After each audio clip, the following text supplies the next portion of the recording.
Bonjour, aujourd'hui dans Explorons le patrimoine littéraire, le Grand Cercle vous présente Orgueil et préjugés de Jane Austen. Chapitre 34. Comme si elle avait entrepris de s'exaspérer encore davantage contre M. Darcy, Elizabeth, une fois seule, se mit à relire les lettres que Jane lui avait écrites depuis son arrivée à Hunsford. Aucune ne contenait de réelles plaintes, mais toutes trahissaient l'absence de cet enjouement qui caractérisait habituellement son style, et qui, procédant de la sérénité d'un esprit toujours en paix avec les autres et avec lui-même, n'avait été que rarement troublé. Élisabeth notait toutes les phrases empreintes de tristesse avec une attention qu'elle n'avait pas mise à la première lecture. La façon dont M. Darcy se glorifiait de la souffrance par lui infligée augmentait sa compassion pour le chagrin de sa sœur. C'était une consolation de penser que le séjour de M. Darcy à Rosings se terminait le surlendemain. C'en était une autre, et plus grande, de se dire que dans moins de 15 jours, elle serait auprès de Jane et pourrait contribuer à la guérison de son cœur de tout le pouvoir de son affection fraternelle. En songeant au départ de Darcy, elle se rappela que son cousin partait avec lui. Mais le colonel Fitzwilliam avait montré clairement que ses amabilités ne tiraient pas à conséquence, et tout charmant qu'il était, elle n'avait nulle envie de se rendre malheureuse à cause de lui.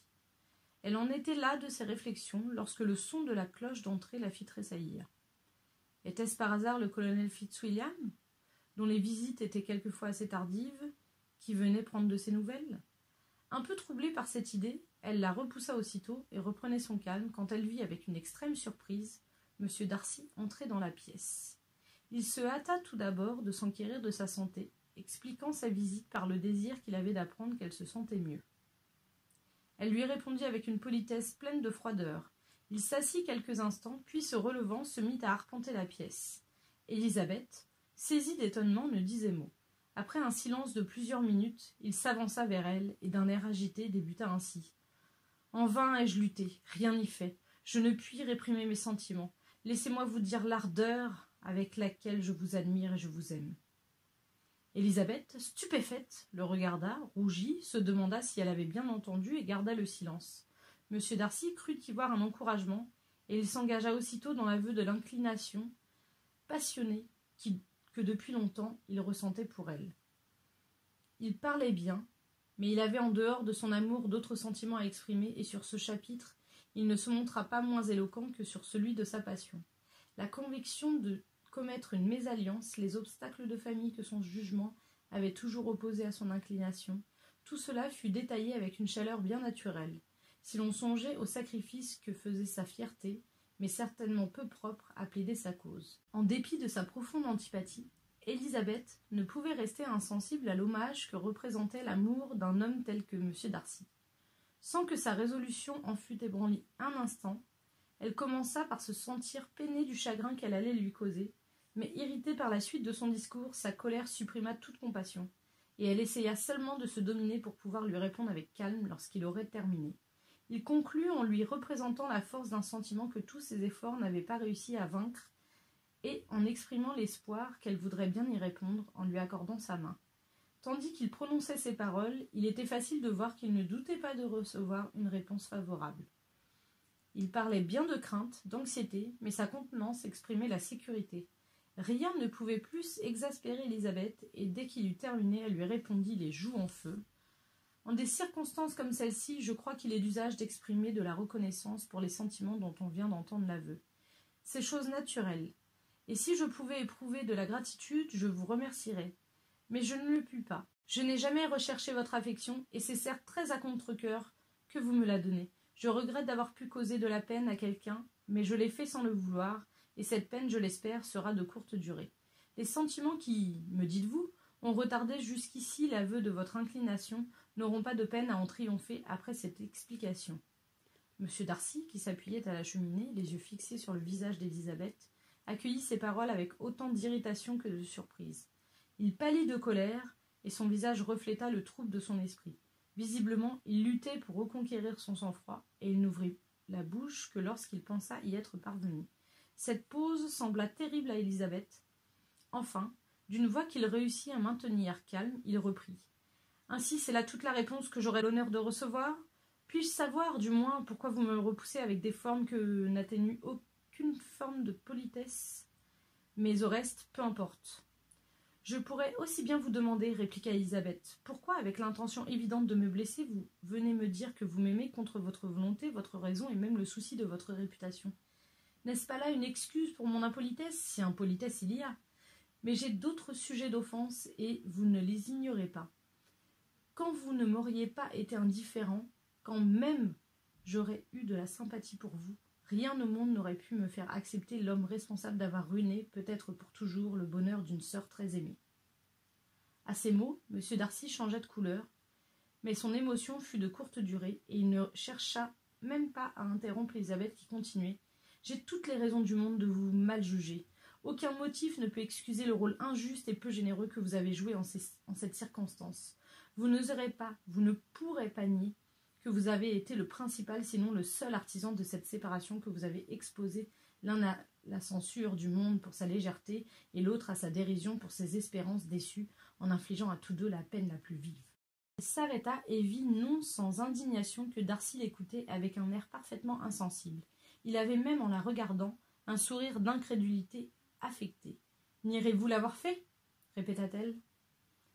Avec un calme forcé, il répondit « Je ne cherche nullement à nier que j'ai fait tout ce que j'ai pu pour séparer mon ami de votre sœur, ni que je me suis réjoui d'y avoir réussi. J'ai été pour Bingley plus raisonnable que pour moi-même. » Elisabeth parut dédaigner cette réflexion aimable, mais le sens lui en échappa point, et de plus en plus animée, elle reprit. « Ceci n'est pas la seule raison de mon antipathie. Depuis longtemps, mon opinion sur vous était faite. J'ai appris à vous connaître par les révélations que m'a faites M. Wickham. Voilà déjà plusieurs mois. À ce sujet, qu'avez-vous à dire? Quel acte d'amitié imaginaire pouvez-vous invoquer pour vous défendre, ou de quelle façon pouvez-vous dénaturer les faits pour en donner une version qui vous soit avantageuse? Vous prenez un intérêt bien vif aux affaires de ce gentleman, dit Darcy d'un ton moins froid tandis que son visage s'enflammait. Qui pourrait n'en point éprouver quand on connaît son infortune? Son infortune, répéta Darcy d'un ton méprisant. Son infortune est grande en vérité. Et vous en êtes l'auteur. C'est vous qui l'avez réduit à la pauvreté. Pauvreté relative, je le veux bien. C'est vous qui l'avez dépossédé davantage que vous lui saviez destiné. Vous avez privé toute sa jeunesse de l'indépendance à laquelle il avait droit. Vous avez fait tout cela, et la mention de son infortune n'excite que votre ironie. Alors, s'écria Darcy, arpentant la pièce avec agitation, voilà l'opinion que vous avez de moi. Je vous remercie de me l'avoir dite aussi clairement. Les charges énumérées dans ce réquisitoire, certes, sont accablantes, mais peut-être, dit-il, en suspendant sa marche et en se tournant vers elle, auriez-vous fermé les yeux sur ces offenses si votre amour-propre n'avait pas été froissé par la confession honnête des scrupules qui m'ont longtemps empêché de prendre une décision. Ces accusations amères n'auraient peut-être pas été formulées si, avec plus de diplomatie, j'avais dissimulé mes luttes et vous avez affirmé que j'étais poussé par une inclination pure et sans réserve, par la raison, par le bon sens, par tout, enfin. Mais la dissimulation, sous n'importe quelle forme, m'a toujours fait horreur. Je ne rougis pas d'ailleurs des sentiments que je vous ai exposés. Ils sont justes et naturels. Pouviez-vous vous attendre à ce que je me réjouisse de l'infériorité de votre entourage, ou que je me félicite de nouer des liens de parenté avec des personnes dont la condition sociale est si manifestement au-dessous de la mienne? La colère d'Elisabeth grandissait de minute en minute. Cependant, grâce à un violent effort sur elle-même, elle parvint à se contenir et répondit. Vous vous trompez, monsieur Darcy. Si vous supposez que le mode de votre déclaration a pu me causer un autre effet que celui-ci, il m'a épargné l'ennui que j'aurais éprouvé à vous refuser si vous étiez exprimé d'une manière plus digne d'un gentleman. Il tressaillit, mais la laissa continuer. Sous quelque forme que se fût produite votre demande, jamais je n'aurais eu la tentation de l'agréer. De plus en plus étonné, Darcy la considérait avec une expression mêlée d'incrédulité et de mortification pendant qu'elle poursuivait. Depuis le commencement, je pourrais dire, dès le premier instant où je vous ai vu, j'ai été frappé par votre fierté, votre orgueil et votre mépris égoïste des sentiments d'autrui. Il n'y avait pas un mois que je vous connaissais, et déjà je sentais que vous étiez le dernier homme au monde que je consentirais à épouser. Vous en avez assez dit, mademoiselle. Je comprends parfaitement vos sentiments, et il ne me reste plus qu'à regretter d'avoir éprouvé les miens. Pardonnez-moi d'avoir abusé de votre temps et accepté mes meilleurs vœux pour votre santé et votre bonheur. Il sortit rapidement sur ces mots, et un instant après, Elisabeth entendait la porte de la maison se refermer sur lui. Le tumulte de son esprit était extrême. Tremblante d'émotion, elle se laissa tomber sur un siège et pleura pendant un long moment. Toute cette scène lui semblait incroyable. Était-il possible que M. Darcy eût pu être épris d'elle depuis des mois, épris au point de vouloir l'épouser en dépit de toutes les objections qu'il avait opposées au mariage de son amie avec Jane? C'était assez flatteur pour elle d'avoir inspiré inconsciemment un sentiment aussi profond. Mais l'abominable fierté de M. Darcy, la façon dont il avait parlé de M. Wickham sans essayer de nier la cruauté de sa propre conduite, eurent vite fait d'éteindre la pitié dans le cœur d'Élisabeth, un instant émue par la pensée d'un tel amour. Ces réflexions continuèrent à l'agiter jusqu'au moment où le roulement de la voiture de Lady Catherine se fit entendre. Se sentant incapable d'affronter le regard observateur de Charlotte, elle s'enfuit dans sa chambre.